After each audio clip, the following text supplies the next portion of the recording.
Kaszas in the back. He's a lunatic. You know what he told me right before he came out? He goes, have a good time, 9/11. And then he just left. That was the last words I heard. 9/11. And then I got hey! It's one of my favorite human beings, man. It's so good to be out here. I love coming to Irvine. You and your big dumb mall. I love it. Big dumb mall. Everywhere else, the malls are going out of business. Here, it's thriving. Because you guys all make six figures. You guys all just bring your everyone in here. Look at all of you. Everyone. Good posture, good teeth, good bones. Health insurance. I see it on all of you. Solid posture. You guys look like if Instagram filter had sex with the TikTok filter. That is the people of Irvine. You guys look like you're all conceived in a Tesla. That's who you guys are. Don't be ashamed of it. Don't be ashamed of making six figures. That is great. Keeps the riffraff out. Yeah? This mall is intimidating to come into. It's the only mall I know with a valet.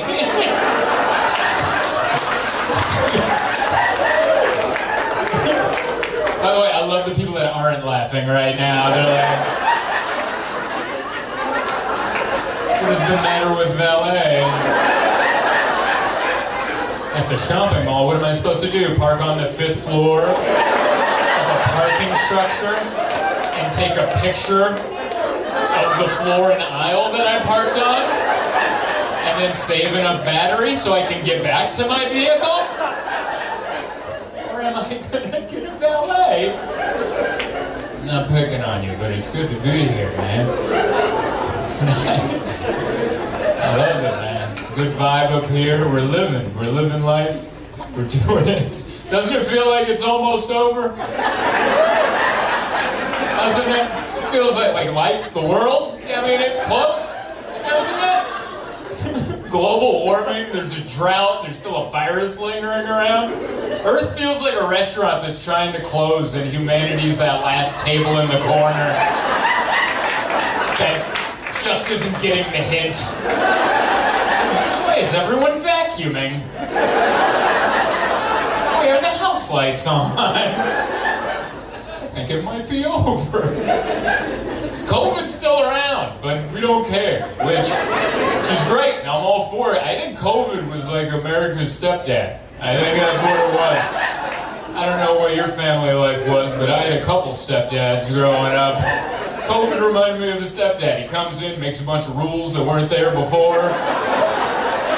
He doesn't want to see your face. If he has to, he wants it to be 6 feet away.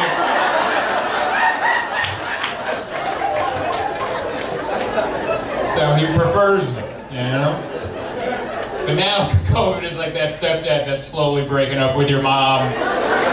Where you're like, he's still around, but you know you don't have to listen to him, you know? Mom's already on Tinder. You got nothing on her now. So it's good, man. I love it. I love being here. I'm 35 years old. That's what I am. Yeah, I'm 35, and I just realized it's been me all along. That's what I've learned. I think that's what you learn at 35. In your 20s, you don't know what's going on, and then when I hit 30, I'm like, I gotta cut some of these toxic people out of my life. And then I hit 35, and I was like, oh, it was me?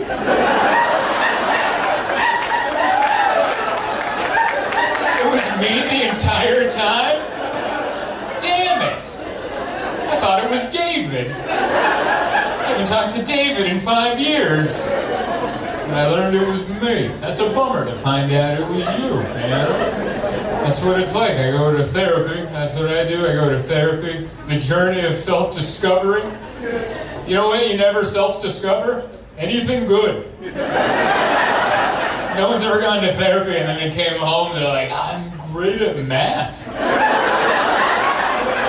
I think I'm gonna go be an engineer now. I had no idea, but all those numbers in my head, I invented something. I was trying to think of something, and nothing came up.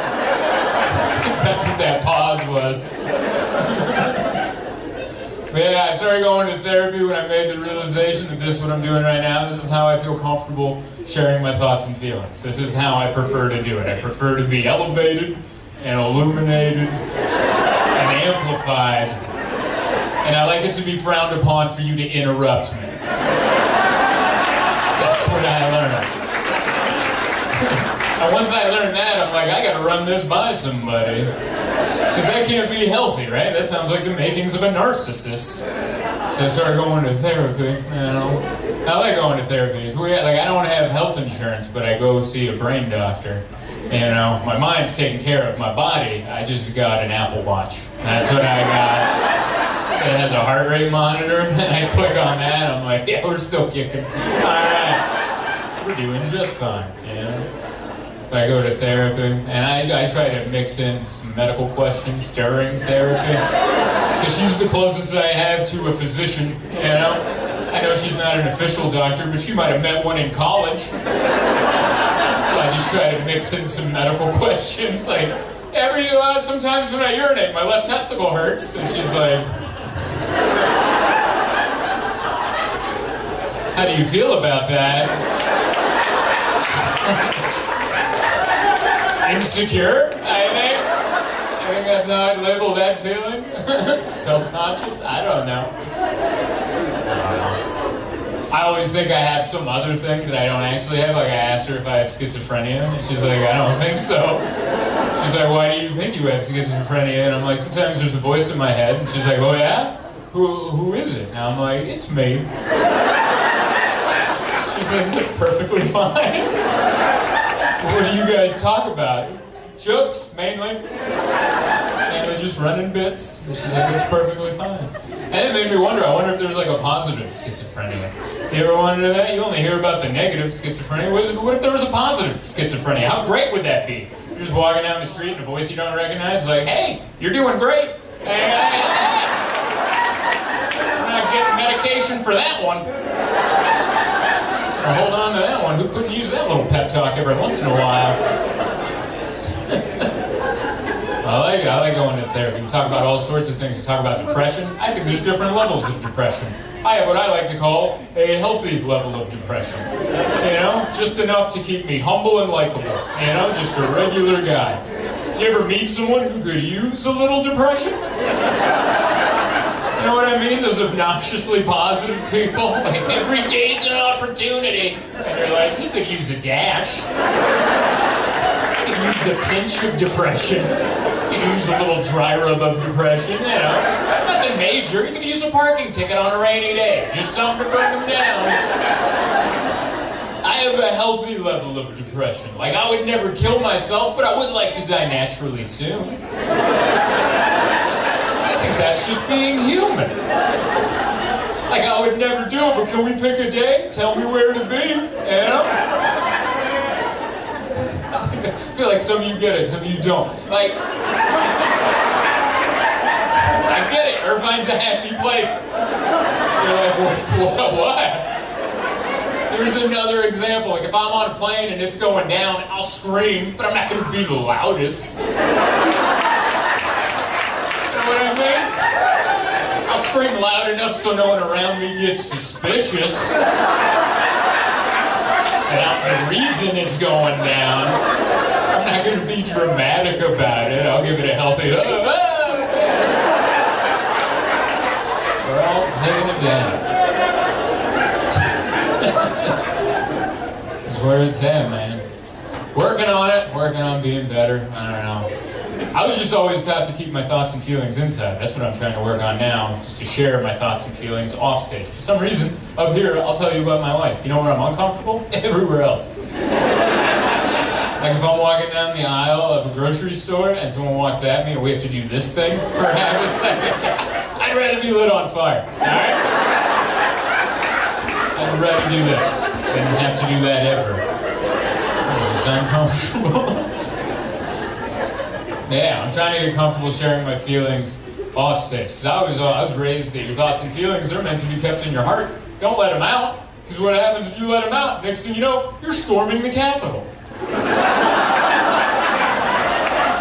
That was someone's in here idea.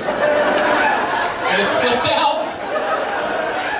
before he could catch it. There's already a guy dressed like a yak next to him. I think we gotta go through with it now. Oh, someone's in here idea. That was my favorite guy at the Capitol riot. I don't know if your guys' favorites were. My favorite was the guy who was dressed up like a water buffalo. I just imagine him showing up to the rally and just looking around and going, I misread that email. All right. Well, I can't change now. Everyone's already seen me in it. Take the head off and have fuzzy pants on. That'd be ridiculous. I gotta ride this day out. You guys are good, man. Learned so much about myself. Found out I'm hyper aware. I didn't know what that was. You know, I found out I have anxiety too. I didn't know I had anxiety. I thought I was just a good person. You ever confuse good person with anxious? That's what I found out. I thought I was a good person. No, anxiety. I found that out of therapy because she asked me, she's like, what goes on in your head in like a social situation? I was like, all right, like if I'm on a plane and we've landed and it's deboarding, I count the rows. And in my head, I'm like, all right, when that lady gets up, I'm going to spring up, get that bag, then I'm going to get this bag. Don't forget the camera's under there. And at that point, my fiance Emma goes, is everything okay? Are you all right? And I'm like, shut up. Are you ready? You need to be ready. And she's like, what's wrong right now? I'm like, it's our turn. Let's go. We got to go. She said, I don't want to take half an extra second getting my bag down. She said, maybe someone behind me is going to punch me in the back of the head. Because that's who I am. If you're in front of me on a plane and we're getting off, and you're like, is my bag over there or over there? I'm like, we get to kill him, right? Like, we get to end him right here. But I found out that's not being a good person. I thought I was being polite, but it just turns out that someone yelled at me when I was 4 when they should have hugged me. And somehow 30 years later that manifested into, we gotta go! And that's what should break down.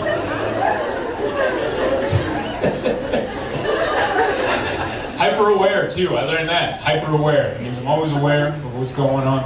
You know, like I saw you yawning a couple minutes ago. I didn't want to say anything. I was in the middle of something else, but my brain noticed it. I'm like, all right, you're boring. Step it up, Zoltan. You're being 5 hours. No, it's okay. I'm sure everyone has a reason. You're not wrong for yawning. I'm wrong for noticing. There's a room full of people laughing. I'm like, she yawned. You gotta step it up, man. You're failing your crowd right now. You gotta step it up a notch. It's not your fault. But yeah, I'm hyper aware. And I'm trying to be more open about it. I'm trying to fill my fiance in on what goes on in my head in a given situation. Like I remember we were on a walk in our neighborhood and we were about to cross the street diagonally. And then I looked and there was a woman walking her dog on the same side and I did the geometry of our movements. And I'm like, by the time we get across the street, we're just going to be next to her. While she's walking her dog, we're just going to be awkwardly next to her. So in the middle of the street, I called an audible. I'm like, we're going that way.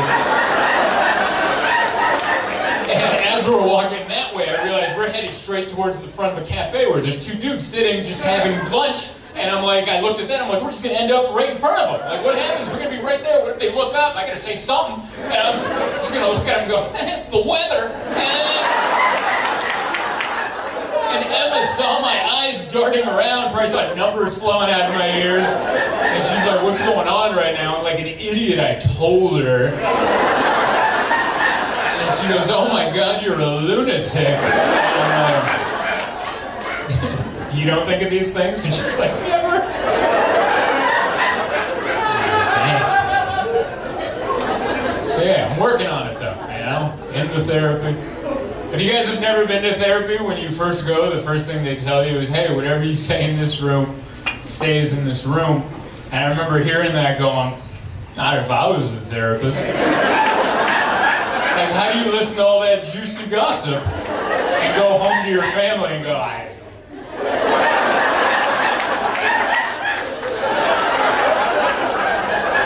it's client privilege. I How do you do that? You listen to all that's better than 90 Day Fiancé. Yeah, I'll let a little of that out, yeah. Like my therapist knows I'm a comedian. I have a bunch of videos online. She's never had a bottle of wine at home with her husband, pulled up one of my videos and like, hey, you want to know the backstory to this joke? Huh? A little director's cut to this little thing. Yeah. I wouldn't even blame her if she did. I think it's the right thing to do. It's called being human. Yeah, it's very nice to be here. This weekend's my first shows back in the States. My fiance and I, we vacationed in Asia for 2 weeks. Yeah, we were in Bangkok, Thailand, and Bali, and we came back on Monday, and this is the longest stretch of time I've had diarrhea. So I'm sorry to bring that up. I hope no one's eating. I apologize, but that's what's going on with me. Okay? Maybe on the way here, you guys stopped at a bar, got a couple drinks, get pepped up for the show. I stopped at a CVS. And I came back with Pepto and anti-diarrheal pills. And so you'll notice while I'm up here, I'm not going to move a lot, okay? What you're seeing right now, this is about where I'm going to live for the next hour. Feet are planted. This is where I live. It's not going to be a lot of excitement. It's just going to be a lot of, hello. Because you never know. You think you're fine, and then you're like, no, you're not. And I've been doing comedy for a long time, and I will die before that happens to me on stage. So I will be nice and steady.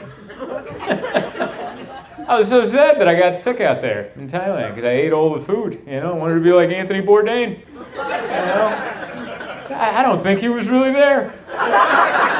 There's no way. How was he just eating street food and skinny jeans? And he was okay? I'm calling bullshit.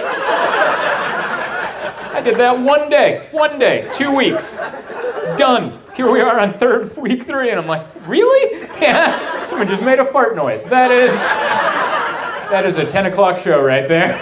Is that you? I thought it was, oh, that's so funny. I thought it was like the younger dude there. This guy looks like he owns a business. You look like you own multiple businesses. I'm the head of the PTA, and then here he is. In the back of a strip mall at 11 o'clock at night, going, you're my favorite person. I love that. Never change. Never change. Don't let the world change you, Yeah, but that's where I'm at. It's not good. Not in a good spot. Yeah, it was, Thailand was cool. They have, I got to know the bathrooms really well there. And thankfully I was staying at a really nice hotel. We were staying at this place called La Meridian. And it only cost like $100 a night, but it was like the nicest hotel room I've ever stayed in. It was gorgeous. They had robes and slippers. And they had one of those toilets that does it all for you. I don't know if you've even heard of this, but over in Asia they got fancy toilets where you hit a button and they just get you. They get you all prepped for life. You don't have to get back there. That's none of your business what's going on back there. You just sit down and do it. You hit a button. They're like, get on out of here, buddy. You're doing great.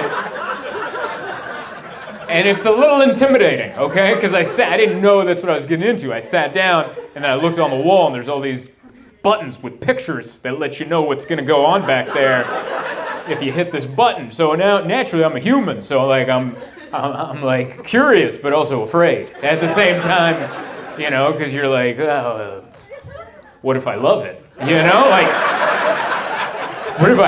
what if this changes my life? Like, I can't go back. What if I'm gonna miss work? So I'm just at home, just nailing this button. And it starts easy. Like, there's different levels of how crazy you want to get with it. And I just started at a nice low level, First day at the gym. We're not burning it out, Just, do a little cardio, maybe a little Stairmaster, nothing crazy. And then slowly we just worked it up, and I was just like, this is great. It was wonderful. It was like, sometimes I would sit on the toilet, didn't even have to go. Just like that afternoon coffee. Just a little something, pep in my step, thank you, sir, on with my life. And they even have a fan in the back. There's a heater back there, so when you're done washing it, They try, and I'm like, that's legal? I love it. I loved it. And the aim on that thing is magnificent, spot on, bullseye, just bang.